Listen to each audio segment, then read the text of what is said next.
So good afternoon wherever you're watching us from. It's a beautiful afternoon on this wonderful day that God has blessed us with the gift of life. My name is Monica Amoding, and I would like to welcome you to our usual program here on Civic Space TV every Saturday. And I'm delighted to be introducing a very important woman here in the women's movement in Uganda, Madam Eunice Musiime, whose work, whose footprints are across Uganda, but also across the East African region, Africa, I could say. And I would like to have a chat with her on her leadership journey and the impact of her life. So I'd like to welcome her and get started in this conversation. Eunice, happy birthday. You're celebrating your birthday this week. Yes. And I looked at the messages you were receiving on our page. I said, I should host this woman. This is the most, opportune moment for me to get her. Thank you for accepting my invite. My pleasure, For my being delight. Here. Yeah. And before we start, I just wanted to bring our love to you, our special greetings from the women's movement in Uganda here. We do value you. I think the women do really love you, and your contribution can be felt in this movement. So I'd like to deliver that greetings to you. Thank you, thank you, thank you. And we thank God for the other year of life He has given us. Yeah. Yes, this year I make 45 years. Wow, proudly so. Proudly so. Wow. We have to break the stereotype that women don't say how old they are. So I'm 45 years. And I've also made 15 years in marriage. Ooh. So I got married on the same day as my birthday. That was intended. Strategic. So that this day is a very special day for you. It is a special week for me. Certainly. Yes. And I'm happy that we are part of your celebration as Civic Space TV here on Women Arise. Women at the front line. Yes. Delighted. And of course, Eunice at 45, for me, is what I'm trying to capture on this program. Some people see you from a distance. They don't know what you are doing. But for those of us who've interacted with you, we know a lot of work that you have done as a woman. And for many people, you reach 45 years, 50, and you barely can trace your footprints in life. But with you, I think there is a lot. Thank you. We celebrate you at 45. But we'd like to flash back on that work today, that output and the impact in the women's movement, because your work has spanned largely in the civic sector of Uganda and across Great Lakes and, of course, East Africa. So I would like you just to trace that journey for us, because this space is just to really meant to inspire other women in their journeys and to say to them that it's possible. You too, who is aspiring to be in the civic sector, can reach this far. What does it take to build a woman like Eunice at 45? I know you will still have you. More is still coming. You still have a lot to contribute to. And that is the conversation I would like us to really engage in. But maybe just to capture a little bit of your upbringing, your best moments, because a lot of moments in life bring out the best in us, and they prepare us for life. So for you, Eunice, what could we trace back and say the best moments of your early life, really? Yeah. Wow. I like that question. I like hindsight. Yeah. So yeah, I would say that I was born in Barara, which has now changed districts. But I would say I was born in Barara City. And a few years after that, my father was transferred to Entebbe. So the whole family moved to Entebbe. So we sort of lost our Mbarara heritage and moved to Entebbe. And so Entebbe is my home in many ways, because that's where I spent all your early life. My childhood, my adulthood. It's still our family home. Wow. So yes, so I was reflecting back on my early childhood, and I recalled that I really, really loved to play. That is strange. Yes, I love to play. And so reflecting on Eunice at 45, I want to make moments for play. I really love to play. such that even my parents had to punish me for overplaying and not doing other and not doing other tasks, work and yeah. other tasks. But also, seriously, I loved music and I loved to dance. That is strange. I loved drama. If I said I love music, I don't know if you'd find it strange as well. Yeah. Because, because you are creative, so I would say yes. Most creatives love music. So yes, I love music. I love to dance. I love drama. I was always putting myself up for all the different roles in plays. Wow. So yes, so I love to act. I still love to go and watch plays at the National Theatre. You do? Yes. I do as well. I love comedy. I love comedy. Yeah, so when it's playing, I am always looking out for comedy on TV. And although I haven't had time to really to go physical all the time because of the busy life that I've been living, but I love comedy. Yes. So we share something. So we should go in common for comedy. Yeah. So I love Akina Musiime. So I follow her episodes. Wow. Because and my children too. So we all watch together and laugh. I love find comedy. that interesting because back at home as well, when I watch my favorite movie, my kids come and watch along and they're happy. They're saying, they're reminding you, Mom, you're about to miss your comedy show. I love to laugh. Wow. So that's why I love comedy. Wow, good to know that. Good to know that.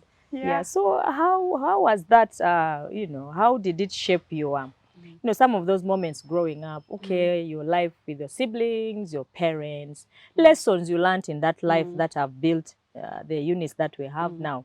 I could say maybe your parents had an influence on your life or some other circumstances that you encountered that shaped who you are. True. It's not from ground zero. There must have been something. There must be. So my mother was a gender advocate. Wow. She was actually the first woman to work in president's office, together with our first vice president, Specioza Kaziwe. Oh, not engineers, Dr. Specioza. Yeah, Dr. Specioza. So she was a technocrat that worked on gender. She did studies. Those days they used to call it women in development. She was among the first people to help with setting up the gender machinery in the country. Oh, wow. So she was also a commissioner in the Ministry of Gender, Labor and Social Development. I wonder what it was called then. Weed or God, whatever. Something along those lines. So she used to come home with her books, her textbooks. So I would get to peep, I would get to read. And so I sort of became gender aware from my mother. From your childhood. Yes. So later, because she was an economist, she was transferred to the Ministry of Agriculture as a commissioner. And so she sort of shifted from gender, but still she remained really interested in gender issues. And so I learned that a lot from her because in many ways she carried me to every workshop. You know how women carry their young children and daughters. So she did carry me, and I would listen into workshops, to the conversations. So that sort of opened up my mind to gender. But then also I was an introvert growing up. Because we lived in a house of so many people. So I thought my parents looked after beyond us 6 children. Of course, the usual African family were many at home. So sort of for me to recoup and find your space. And find my space. I used to get novels and read, and so that was my space without interruptions from everyone. Wow. So that's how I loved reading. I still you grew do. That culture of reading. I grew the culture of reading. You discovered the, the space and importance of reading. No wonder now we can see how, of course, you've taken it to another level. Mommy worked at the national level. You've gone at the African level. Isn't that powerful? Of course, then we want to ask you then how, after school, which kind of schooling did you get? How did it shape? Of course, gender awareness at an early stage, but also your schooling. How did it contribute to what we have in you now? Yeah, very important to capture. So for secondary school, I was in Nabsusa Girls School. And of course, there were so many things to learn and unlearn in a Muslim school. But thereafter, I applied to do mass communication at Makerere University because, you see, I had been reading all these novels and I believe that I should be an author. So I wanted to do mass communication. So when the results came out and I was among the best in Absunsa, my father automatically knew I had applied for law. So he was like, with all these high marks, my daughter is going to do law. Yeah, of course. And then I had to break the news to him that I didn't apply for law. I applied for mass communication. And he was like, no way, my daughter has to study law. So he knew about the fact that there's an exchange program where you apply to the University of Dar es Salaam and then do law. So for him, in his mind, he said, no, my daughter is not going to do mass communication. Wow. I guess it was a limited understanding of mass communication. At so that he time. thought I wanted to become a journalist, which in itself is not a bad It's not thing. bad, yeah. But yeah, he wanted a lawyer. So he insisted that I apply to Dar es Salaam, to the exchange program. So that's how I got to do law at the University of Dar es Salaam. Did you ever practice the law?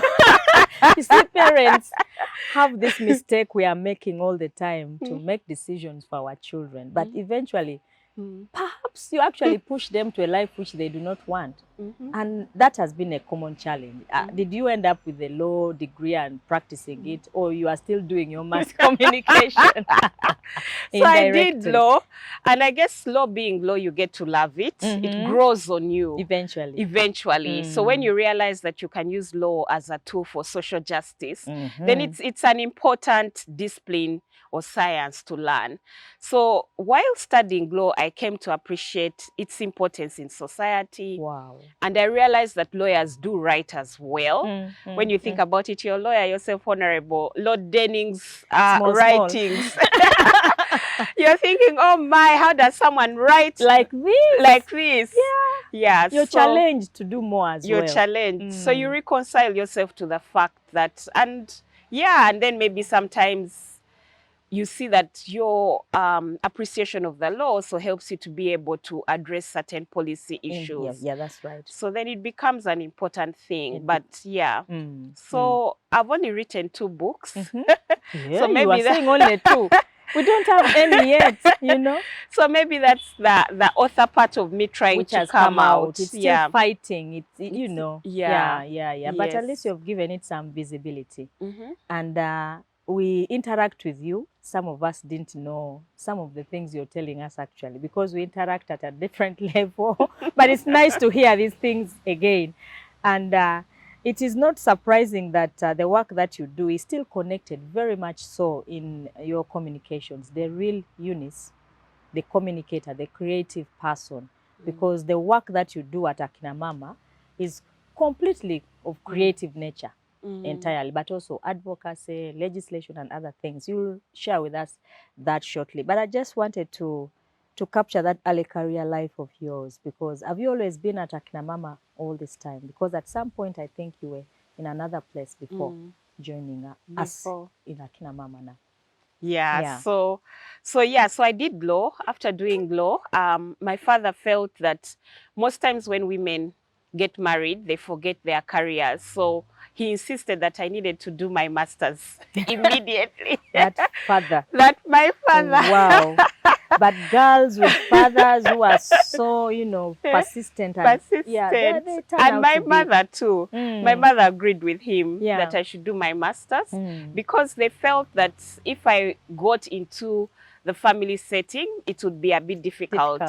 To follow through with the studies. So then I did my master's in business administration at 22. Unbelievable. Yes. Business administration. Yeah. That was me trying to find myself, really. Wow. I was like, I'm not going to do another law degree. Let me do something else. Hey. So I decided to do a master's in business administration. It was interesting. But I focused on public policy. Okay. Yeah, so when I came back to Uganda, I worked for the National Agriculture Advisory Services, NADS, then as an intern. And while there, I had to support a consultant that was supporting us to integrate environment into the NADS program. So we had to go around Uganda, looking at how environment could be integrated into the NADS program. And the person was a lawyer. So I was so encouraged that a lawyer can do development work. And so that was my first foray into development. And the person is none other than Godbert Mushabe. Is that so? Yes, one That's of the founders interesting. of Advocates Coalition for Development. Ooh. So we went around the country talking, discussing, etc. I was supporting him, of course, as an intern. He was the consultant. And then while we were there, he said, oh, would you like to come and work for Accord? So actually, my first formal position was with Advocates Coalition for Development and Environment. I did not know that at all. So Godbert was my first boss. Oh. And those who know Godbert know that he's very detailed. Yes. Very knowledgeable on so very many knowledgeable. things. Yeah. So yeah, he gave me the opportunity to understand the importance of development work. And so I then realized then that really what I wanted to do in life was really development work. And it did not matter what field you've studied. Anyone can do development work if you determine you want to do. Yeah. To do. And it's amazing how, of course, I want to credit Godbert as well, that he has quite a number of good persons he's mentored. And the fact that he's a very brilliant lawyer, but doing development work, policy work, the same that you chose, it's interesting to encourage lawyers that it's not really about the courtroom. You can still achieve what you would have achieved even in development work as a lawyer and many other hats that we put on. So that's kind of interesting career you've had. Yes. So when did Akina Mama come in the picture? So after Accord, so while at Accord, and I was reflecting on this, I was young. It was my first job. And so we had differences in approaches. So my contract wasn't renewed. I had to find a new job. So I looked around, and the next place then I went to work was the Uganda Law Society. I looked for a place like that because, well, I was a lawyer. I thought, okay, let me try out this place and see how I can work with lawyers too and put into some form of practice. Contribution as well. As a lawyer. So yes, so it was a beautiful time working with the Uganda Law Society, really setting up their policy and advocacy department, because they didn't have one, but they had realized that they needed one. So yeah, that was a beautiful time. We worked well together with all the staff that were there. Our supervisors, Bruce Cherere then was the president.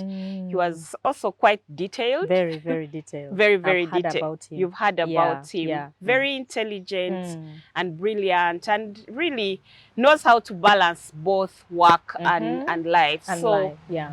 Yes, so it was also a great time. But while I was at the Uganda Law Society, I saw a book that the Uganda National NGO Forum had written on the National Development Plan. They had written a critical document about how we can unlock our National Development Plan, and that was the first one. I was like, hey, here are serious thinkers. Issues. Yeah. Big guns. Big guns. I read that book and I was totally blown away. And so in my heart, I said to the universe, I would want to work with these people. So when an opportunity came up, it was a wish which I'd just put out there in the universe. So when I saw an advert, I applied. Unfortunately, the time I did the oral interview, I was so sick that day. And so I think I didn't write as well. So I didn't get that job. Whoa. So they interviewed the people who had been shortlisted. I hadn't been shortlisted.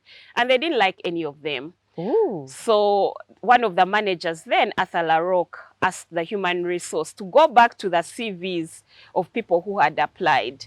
And he came up with my CV. He was like, there's this interesting CV. How come she was not shortlisted? So they then invited me for an interview. And I think by the end of the interview, that offered me the job. Wow. So I moved to the Uganda Law Society. From the Uganda Law Society to NGO. I moved from the Uganda Law Society to the National NGO Forum. Wow. yeah, to then work with Richard Sewa Kirianga, Arthur LaRoque, and many other social justice activists. You've been mentored by great men and women, and great women, minds, and actually big guns in the land. Yes. I would say that the Uganda National NGO Forum is really what formed me into an activist. Because it wasn't just the internal staff, having supervisors like Richard and Arthur, but even the community, Bishop Zach, Moses Isova, the people who are the other parties in the community, Leonard Okello, the names you are mentioning, Jackie Asimwe, all those people who I would just sit in meetings and just breathe and learn and soak in. And so I would say the National NGO Forum is really the space that made me who I am.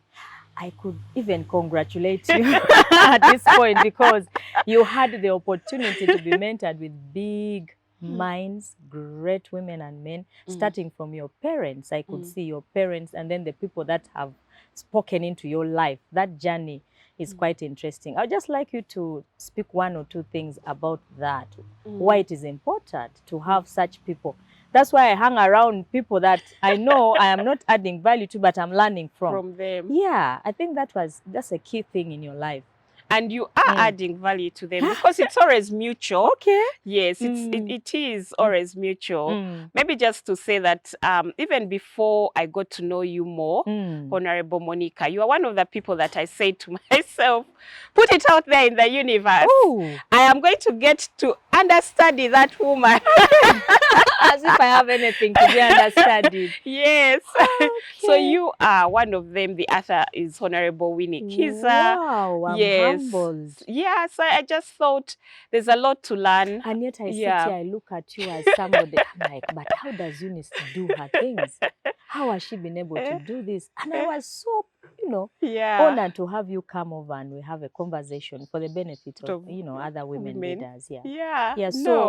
I do remember that time when you came out quite strongly against the lifting of term limits. I said to Rita Chiro, we have to invite her for dinner. I was on her case.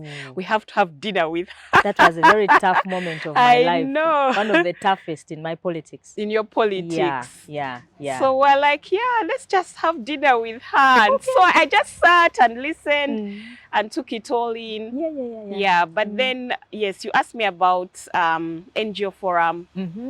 I know without a doubt that for any person, not just a woman, what makes you become a better version of yourself is one, information. Okay. So reading a lot. Two is association. So who you associate with. Yes. That's what I see in your life a lot. Who you have been associating with big people in terms of the output they do. Yes. And it doesn't have to be people you've met. They can also be books. So the books that you read speak into your life. Yeah, speak into your life. So and they may not even know that you're associating with them. You're just watching them. So yes, from a distance, reading about their works. So yes, so I did follow you for quite a while from a distance, just really appreciating. I remember one time I had to interview, I was doing a research on youth unemployment. I was like, this is my opportunity to speak to Honorable Monica. At that time you were studying law, and I remember going back, at that time I was the chairperson of FIDA. I remember going back to the board and saying, we really need to wait for Honorable to finish her law degree and then encourage her to join FIDA. She will add value having been in the political world and now having studied law. Okay. So I would say information, association, and then exposure. What you get exposed to, the spaces that you go in, the places that you go to. Very important. etc. Just being here at this garden. Lovely place. Opens your mind. To things. So exposure you're telling us important. To pick our places carefully. The networks, the people we meet, where we go is important in shaping our journeys in life.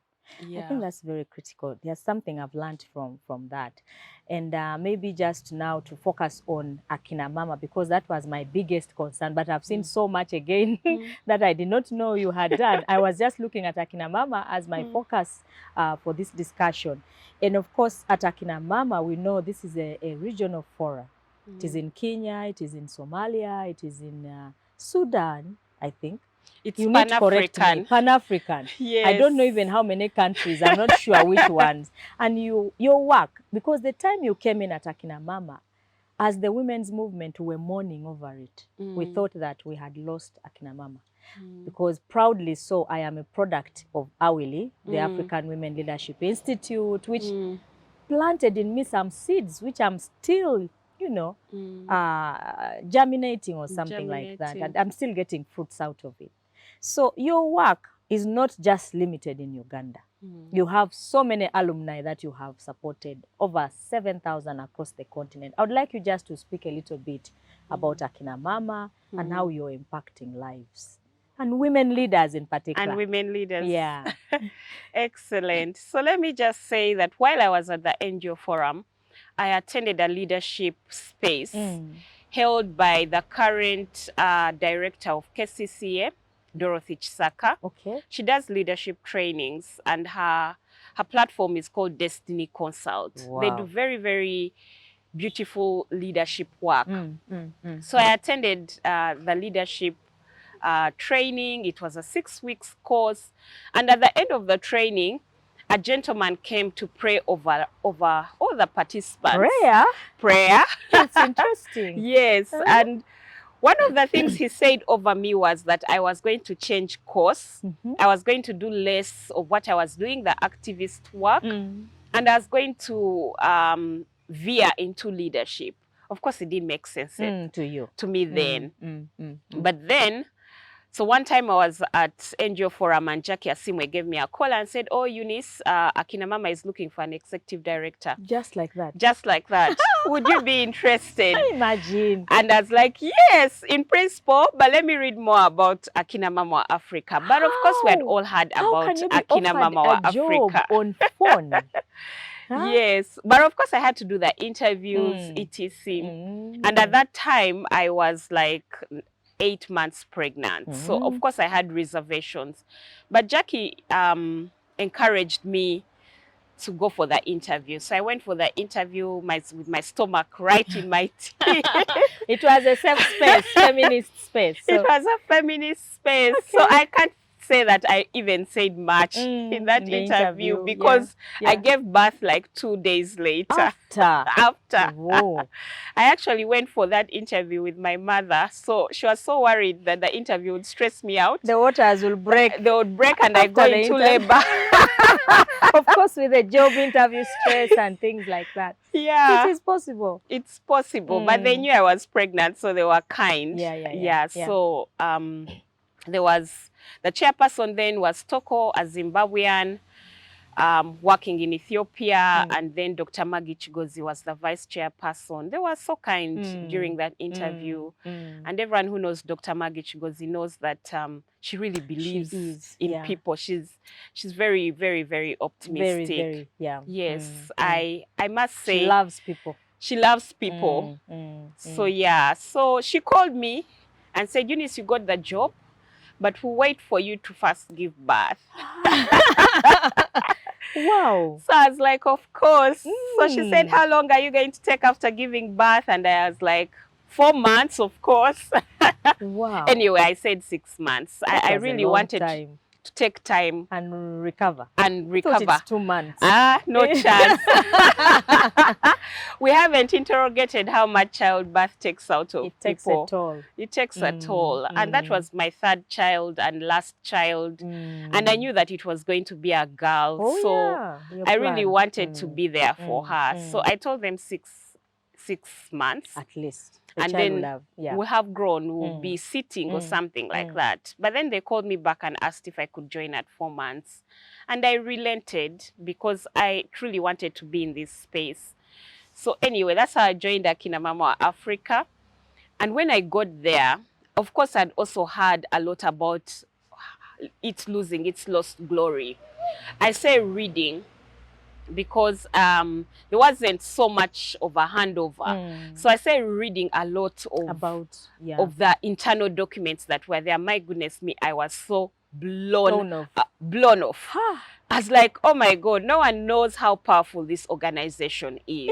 Indeed. Internally, just going through the different reports of the African Women's Leadership Institute, of the work that they were doing in different countries, whether Francophone or Anglophone, how many women's lives they had transformed. Because recall, the African Women's Leadership Institute used to be 3 weeks. Yes. Not like now. Very powerful. Yes. Oh my God. You attend those 3 weeks, they change your life forever. They change your life forever. Yeah. So yeah, so I realized that this was an organization that was truly transformatory. Absolutely. And I don't say that because I'm the current ED, but I just from I the am history. A product. And you're a product.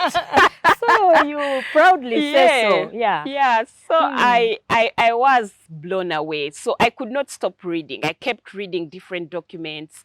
Oh my God, the women and where they were right now.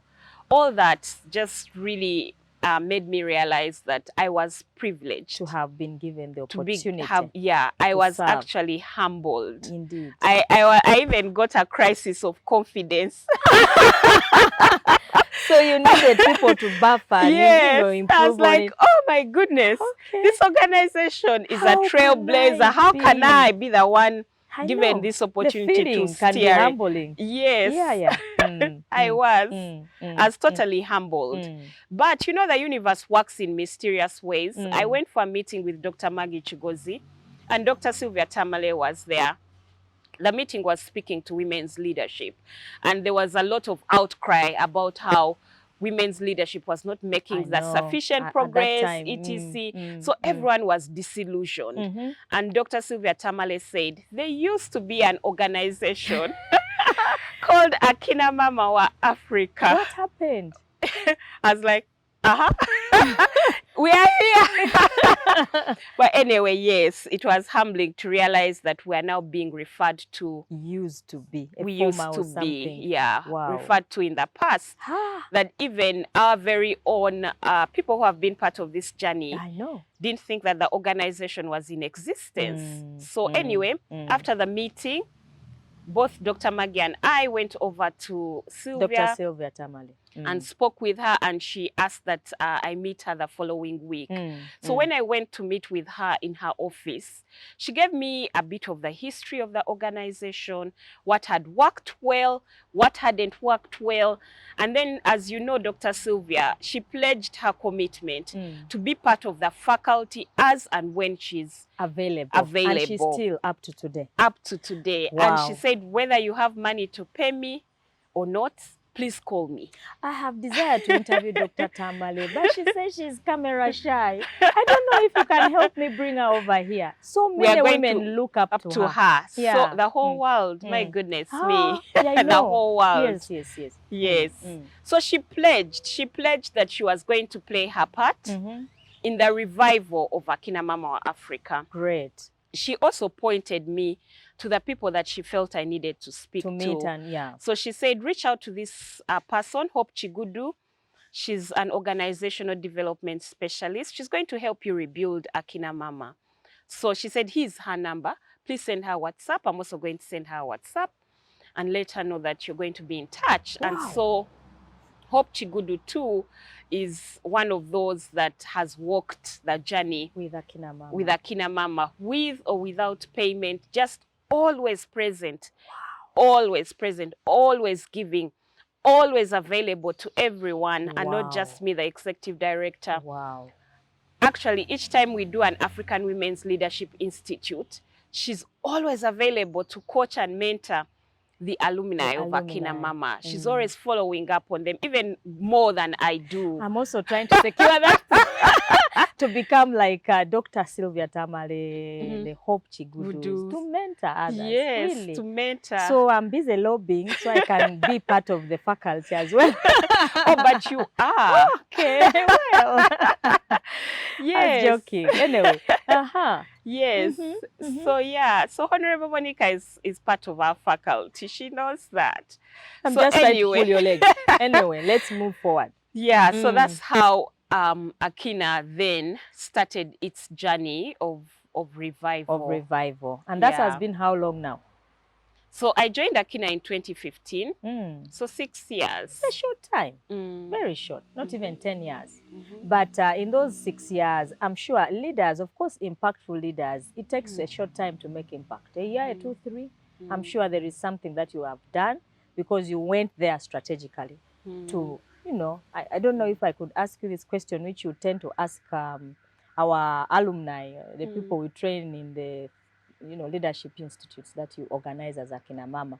What were your goals for Akina Mama in terms of being an ED leader there? What did you want to achieve? Have you achieved that? Do you think there's still a lot that needs to be done? Something like that. Because for me, I see. I'm just trying to be a devil's advocate. I know. Yeah. So one of the goals that really I had from the rest of the sisters was our flagship program, which is the African Women's Leadership Institute. Akina, yes, is Akina Mama Wa Afrika, but its baby is the institute. The one we go through. The one we go through. The women leaders go through. The one women leaders go through. So the major goal then was to revive it as a center of excellence. Because yes, there are so many outfits that are doing feminist leadership development, but we were a pioneer.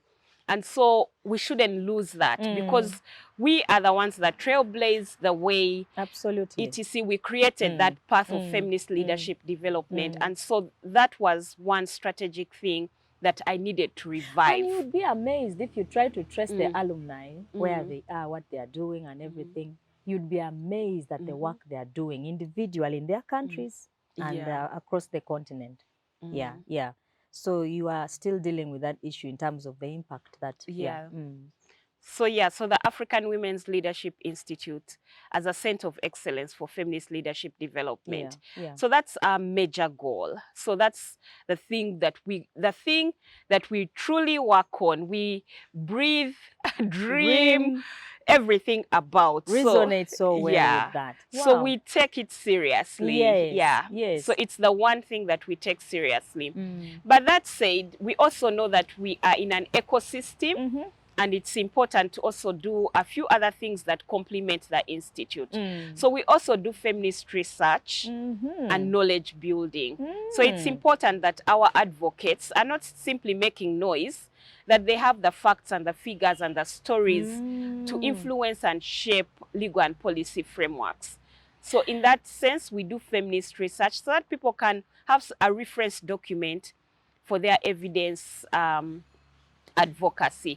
We all know that where we are going now in terms of development work, without the evidence, you cannot be an effective advocate. You cannot. You cannot. Yeah. So we also want to decolonize research and ensure it's not just research that has been done by the Western world. All the time. But there are things we need to do for ourselves internally. Research we need to actually inform. Or, the policies we need to inform based on our own experience as African women, so to say. Of course, you remind me when you talk about research and our evidence, somebody yesterday, a big gentleman, senior person, was asking me, "Oh, Amoding, I know you're a feminist, are you not?" I said, "Yes." So, can you tell me, what is your view about Wade versus... Roe versus Wade. The recent case in the Supreme Court of USA about that which you know. And we have a brief on that. I actually had not considered discussing it with him because I was having a bit of my personal reservations to having suffered with the sexual offences bill. So I wasn't willing to go into the conversation, although he kept on probing. Actually, that was President Mao. And he said he was going on talk show at NBS yesterday. I don't know if he discussed me because he challenged me and said, how can you be a feminist and you have not addressed your mind or spoken about this particular matter in public? In public, yes. Or at least to address the public about it. So I think we struggle with many things. What this feminism conversation. I just wanted you to take a peek on that, because people, we are feminists, but different, in different beliefs here and there. You are the chief, the guru, discusses these issues on a daily basis. Just comment on that before we wind up this discussion. Okay, so the thing is, we do feminist research precisely for us to form position papers. Okay. But also we do rethink spaces. We create spaces where we come and box ourselves and say, but have you considered this angle? Because you can't have one angle to it. You can't just view something from just one angle. So when we create those rethink spaces, then they enable us to be able to interrogate what are these issues. So specifically Roe versus Wade, I know many people reduce it to abortion only, but never to think about the fact that how many women are dying from unsafe abortions. Many. Actually, girls. Because women have mastered, they know their bodies and everything. The girls, our daughters, here and there. And not just even women. Well, that would be an accident. We have to be intersectional. You don't know how many women in their marriages have also determined that they've had enough children. But then because maybe the husband is a Catholic, he will not allow them to take contraceptives. And so then unintended pregnancies consequences happen. So the thing is that many times when we discuss contested issues, we discuss from our personal beliefs and experiences sometimes. But what if we stepped aside and allowed ourselves to also see who this decision is going to impact the most? Wow. I recall when we lived in Barara, and I don't even know if my family recalls this, we had a housemaid who got pregnant and then used a hanger to remove that child. And then she passed on. Just like that. Just like that. Just like that. So of course you could argue and say, or if she had information, if she knew that she could go to the hospital and do it professionally, would not have to lose her life. So when we talk about pro-life and pro-choice, the binaries are even quite problematic, because it assumes that because you are pro-choice, you are not pro-life. I've just given the example of our housemaid. She lost her life. So had she been able to access safe abortion, would she have lost her life? So whose life are we talking about? Yes. So I think it's a contested issue. There's a thin line. A thin line, but we need spaces to discuss it honestly and allow ourselves to learn, unlearn, and relearn. So I knew you'd be the right person to help me, wade through this, discussion, and you have put it very rightly to help us understand when you talk about pro-life, whatever you say, but also in the mix of our feminist work, because a lot of times we carry that burden generally to have to explain these issues. And I'm very comfortable you have been able to do that better than I would have, actually. So I'd like you just to come to the conclusion of our conversation by picking out a few things you feel are important. I think we might have to be adjourning shortly. The weather is not so good. The lessons of life, by the time you hit 40, you've learned a lot. Experience only, teacher. And you have done a lot in Akina Mama. And of course, what you don't talk about is that your work is across countries. It feels as though you are only here, but there's a lot that you're doing also in other countries, and we need to capture that as well. Having said that, your lessons for life. The lessons for life. Somebody who is out there and they're like, what can Eunice share with me? How can I pick one thing? Of course, they've picked a few things here and there, but just a matter of emphasis, things that stick out for you, that you always want to share with a young woman, a woman, any other person that we have out there. Wow, that's your movement, the women's movement across Uganda and Africa.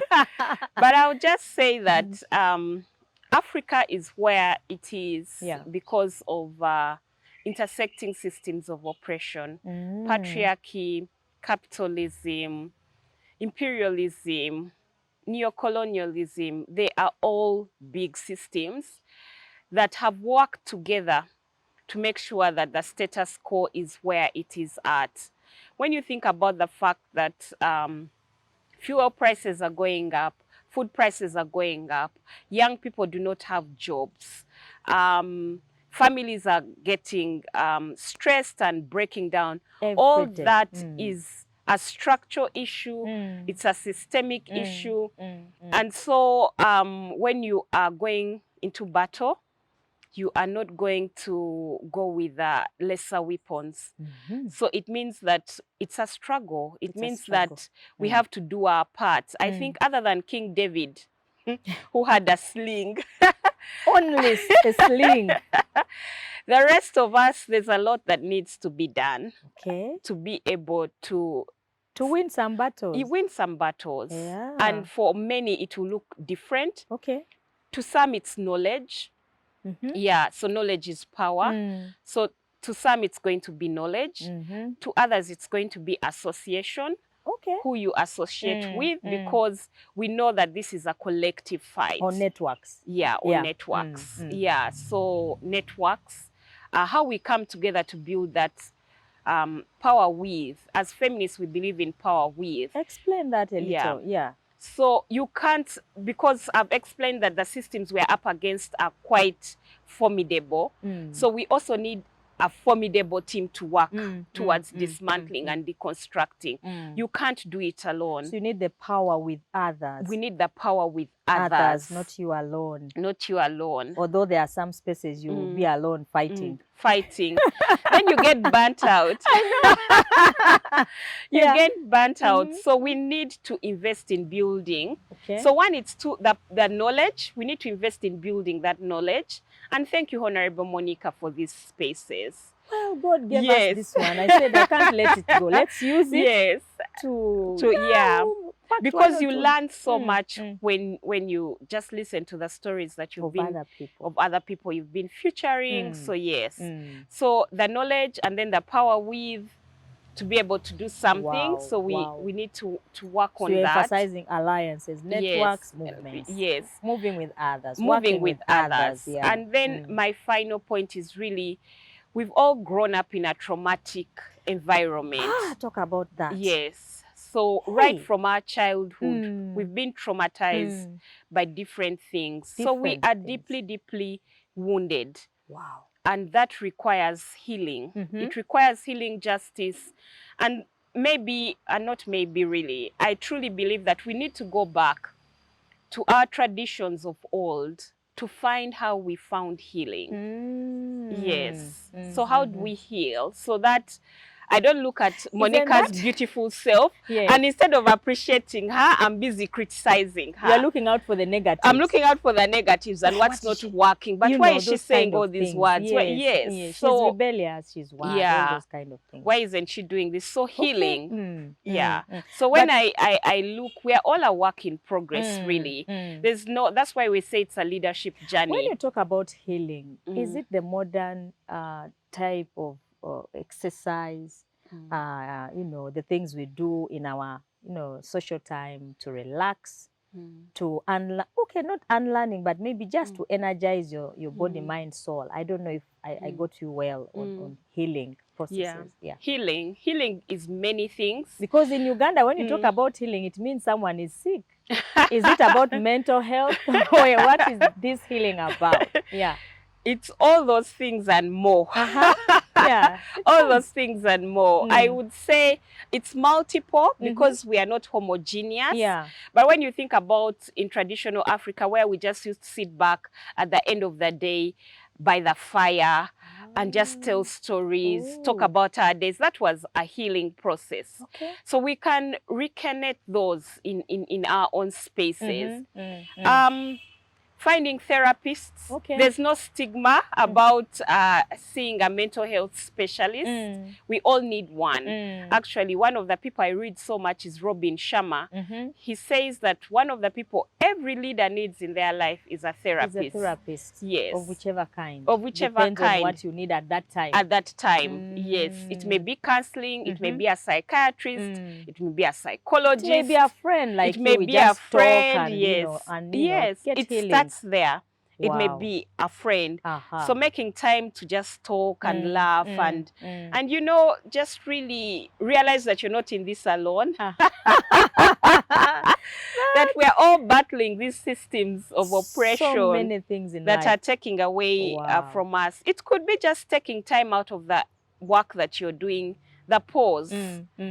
So it could be going back and acknowledging the trauma that was caused.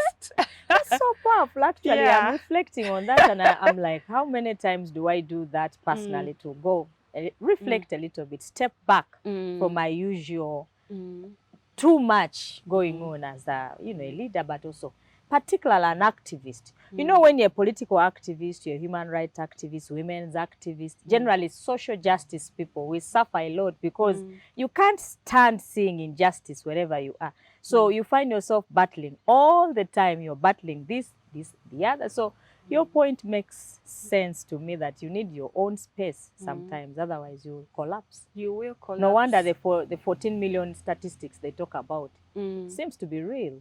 People battle with so much. So thank you so much. I think you make a point, and I would like to, of course, encourage our viewer in terms of that space that you talk about. It's very critical. When you talk about the 14 million, it's real. Those are real people. More than half a population right now we are dealing with. And the mental health is not that somebody is in a mental institution. You could be in your home and you're going through all this. It's a continuum. It's a continuum of things. I think you have done so well in stating those issues. I would like to thank you at this point because I know time is running. We need to go. But you've been a very good guest. I'm enjoying this conversation. I wish I could have more time, but my program is limited. You've done so well, Eunice. Thank you so much. I want to say that I admire you a lot from a distance. And you're one of those people I would like to associate with all the time because I learned so much from you. There's that peaceful self of you that we need to pick on more to help us, you know, learn. And also the journey, the rest of our journeys in life. So I'd like to wish you well. Thank you. And to thank you as you join another year of life. I believe it will be a blessed life, God being your helper, that you will do more for women. I know there's still more. And maybe as I wind up, it could be that last thing I would like to see, maybe to hear from you in terms of what more you feel has not been done. One single thing that you could... even if it's not you working on it, but people should pick it up in terms of work in improving our communities, our societies, our country. Yeah, then we can take leave. Wow. So the one thing I feel that we haven't done enough of is understanding the impact of colonialism on us. I thought we've done that. No. 60 years down the road. 60 years down the road. I feel that we did the intellectual bit. We didn't do the execution bit of how we unwork ourselves from from this colonialism, from the impact and the impacts on who we are, because it stripped us of our identity. That is so powerful. So we are still struggling, even when you look at the young lady, the honorable in parliament, struggling to express herself in the English language, and then it's a point of you know, it's a laughing stock now. In the country. The country. So so you want to ask, how much have we done to... Supposing she was allowed to express herself in Uganda with an interpreter, I think it would be a different story. Yes. Wow, you make a very good point there. Okay, I would like just to say bye to our viewer here. Thank you so much for being here up to now. We value your time, your minutes, and your commitment to this program.